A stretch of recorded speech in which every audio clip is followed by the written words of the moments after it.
Au mois de mars prochain se jouera la pièce J'aurais mieux fait d'utiliser une hache au théâtre du Montfort. Dans cette pièce, il y a des scouts maléfiques, un chat qui s'appelle Carotte et beaucoup de sang. Notre projet a pour but de proposer un jeu vidéo en réalité virtuelle dans cet univers. Voici une rapide démonstration et explication du jeu. Le jeu commence avec une salle de tutoriel où le joueur apprend à lancer les objets sur 3 cibles. Nous l'avons rajouté car beaucoup de testeurs avaient du mal à utiliser la manette. Puis le joueur arrive dans un premier décor. Nous avons modélisé nous-mêmes tous les éléments du jeu sur le logiciel Blender, la forêt, les arbres, la tente, mais également les éléments dotés d'une animation, comme ce renard qu'on perçoit au lancement de la partie.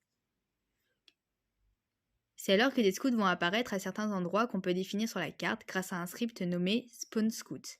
Il est possible de fixer le nombre de scouts qu'on veut faire apparaître, le jeu durera alors plus ou moins longtemps. Les scouts se dirigent alors vers le joueur et lorsqu'il est à une certaine distance, des mains apparaissent pour obstruer la vision et susciter de la peur. Les scouts ont été également modélisés et animés sur Blender. Ces animations Blender ont été exploitées sur Unity et le comportement du scout est dicté par le script GoToWordsPlayer qui cherche le tag player associé au joueur. Le joueur doit alors saisir et lancer des carottes sur le scout pour l'assommer. La disparition du scout est effectuée par le code Carrot Die. Une fois tous les scouts tués, un frigo rouge tombe du ciel. En réalité, il était dans le ciel depuis le début, mais la mort de tous les scouts fait disparaître le support sur lequel il tenait. Le joueur peut alors accéder à un deuxième décor en cliquant sur le frigo.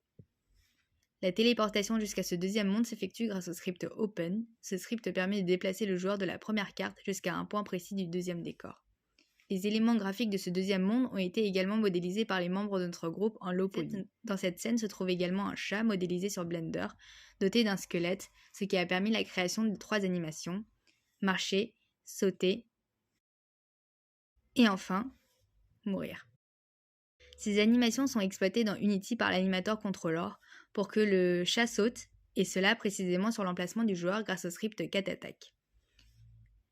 Après l'attaque du chat, le joueur retourne dans le premier décor. Ce retour est permis par la création d'un GameObject retour-scène qui réactive certains objets du premier décor, ainsi qu'un script retour-scène associé au joueur. Le jeu recommence, mais cette fois-ci l'ambiance est différente. On a placé une hache dans la zone de jeu, et le feu de camp n'est plus allumé. Le jeu est nettement plus glauque, la luminosité est faible, la musique est plus effrayante. Les scouts sont devenus des zombies et les carottes sont remplacées par une hache. Les scripts restent globalement les mêmes que pour le début du jeu, seulement maintenant le joueur tue le scout en gardant la hache dans la main. Des effusions de sang se produisent pour renforcer l'effet slasher. Un autre frigo permet ensuite au joueur de retourner dans le deuxième décor où on retrouve le chat noir avec les mêmes scripts que pour la première fois. Seulement, le joueur tue le chat avec une hache. Nous avons voulu souligner une gradation de la violence comme dans la pièce.